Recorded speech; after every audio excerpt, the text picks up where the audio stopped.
ଆଜି ହେଉଛି ସନ୍ଥ କବି ଭୀମ ଭୋଇଙ୍କର ଶ୍ରାଦ୍ଧ ଦିବସ। ଏହି ଅବସରରେ ତାଙ୍କ ପ୍ରତି ଗଭୀର ଶ୍ରଦ୍ଧାଞ୍ଜଳି ଜ୍ଞାପନ କରୁଛି।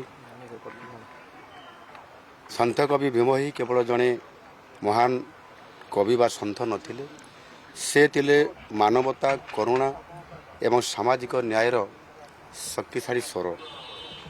ଅତ୍ୟନ୍ତ ସରଳ ଓ ସାବଳୀଳ ଭାଷାରେ ଭଜନ ଓ ଚଉତିଶା ମାଧ୍ୟମରେ ସେ ମାନବତା, ସରଳତା ଓ ସାମାଜିକ ସମାନତାର ବାର୍ତ୍ତା ସେ ଦେଉଥିଲେ। ସେ ଦିବ୍ୟାଙ୍ଗ ଥିଲେ ସତ, ଦେଖିପାରୁନଥିଲେ, କିନ୍ତୁ ତାଙ୍କ ଦେଖାଇବା ରାସ୍ତା, ତାଙ୍କ ମୁଖ ନିଃସୃତ ବାଣୀ ଆଜି କୋଟି କୋଟି ଲୋକଙ୍କୁ ଆଜି ମାର୍ଗଦର୍ଶନ ପ୍ରଦାନ କରୁଅଛି।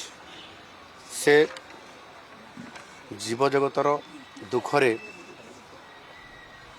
ଅତ୍ୟନ୍ତ ଦୁଃଖୀ ହୋଇ ସେ କହିଥିଲେ, ପ୍ରାଣୀଙ୍କ ଆରତ ଦୁଃଖ ଅପ୍ରମୁତ ଦେଖୁ ଦେଖୁ କେବା ସହୁ, ମଜୀବନ ପଛେ ନର୍କେ ପଡ଼ିଥାଉ, ଜଗତ ଉଦ୍ଧାର ହଉ।